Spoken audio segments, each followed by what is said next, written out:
Hey, Good Life. Hope you guys are doing well. It's Forrest here coming to you for today's 128 Devotional. And today I want to talk about an attribute that we see in Scripture. It's an attribute that puts us in a position to follow Christ. And it's a recurring theme. It's a thread we see all throughout Scripture from the Old Testament to the New Testament.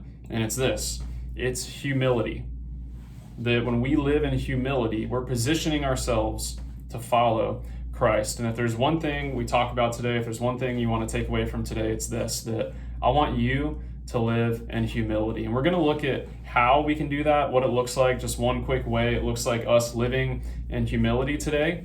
But I just felt like coming around this because, one, I'm seeing it in our Good Life journal today, but also I'm just seeing it in the culture around us. It feels like the political sphere around us, everybody is in a race right now to see who's going to get the credit for good responses to coronavirus and who's going to get the blame for poor responses. And certainly I guess that's just kind of how politics rolls.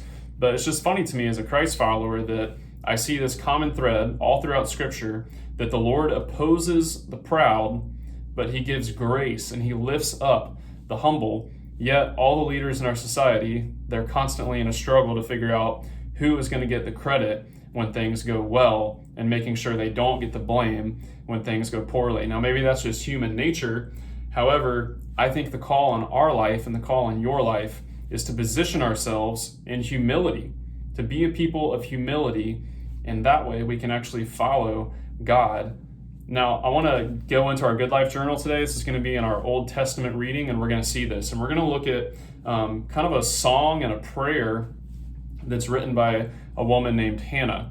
Now, Hannah was someone who is just a great example of what we're talking about, of humility, that Hannah was in a situation where she had no children, she was barren, and she was very distraught about this. And it had been years and years of her not being able to have any children, to not carry on any line, any lineage, any inheritance. So she goes before the Lord and she's crying out to God and she's praying to God. And the Scripture says that the Lord heard her prayer and gave her a son. And her son was named Samuel, and he was someone who was devoted to the Lord. Now, Samuel becomes a very integral figure in the Old Testament. He's one of the prophets. He walks side by side with King David for a long time. He anoints David king, and he's a very influential figure.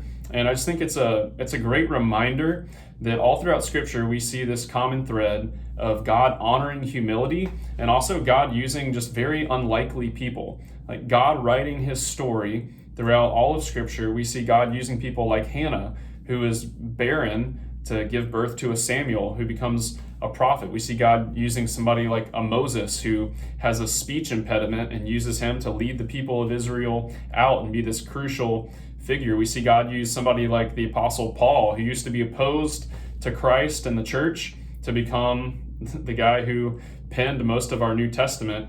And I believe that's true in our life as well, that chances are if you're watching this today, you're not a political figure, you're not somebody in a position of power in our society. However, the good news for you and I is that God, I think, is more interested in using unlikely people to change the world than he is to use people in positions of power and authority. Certainly he uses those people. I'm not going to make a blanket statement on that, but I just say there's something in Scripture that puts us in a place that no matter where we are, whether we're the lowest of the low or the highest of the high, if we position ourselves in humility, then I believe God is able to use us. So let's read a little bit of Hannah's prayer to the Lord and just see this common theme. It says in 1 Samuel chapter 2, it says this. It says, Hannah prayed and said, "My heart exults in the Lord. My horn is exalted in the Lord. My mouth derides my enemies because I rejoice in your salvation.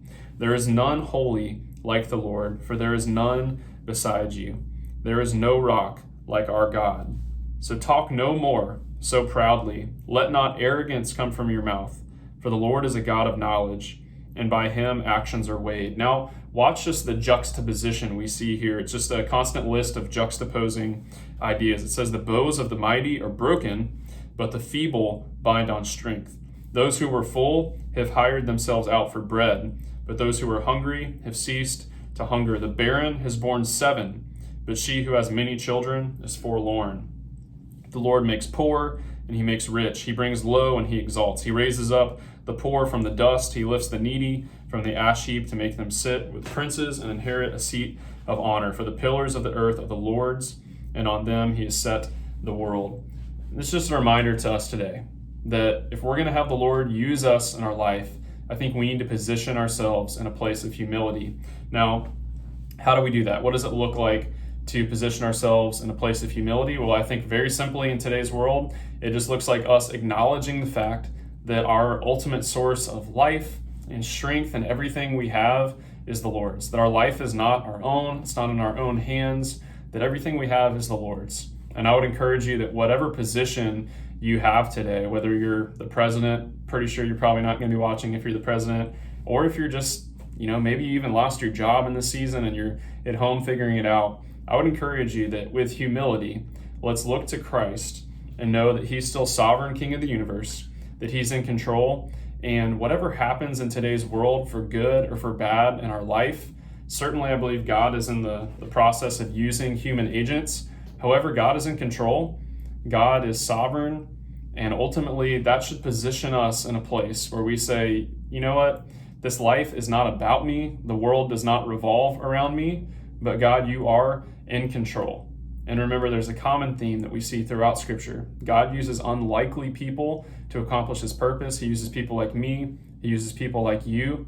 And one thing we know is that he opposes the proud, but he gives grace to the humble. So as a people following Jesus, let's be a people who are willing to lower ourselves, to be humble, and in that, to follow Christ. Thank you, guys.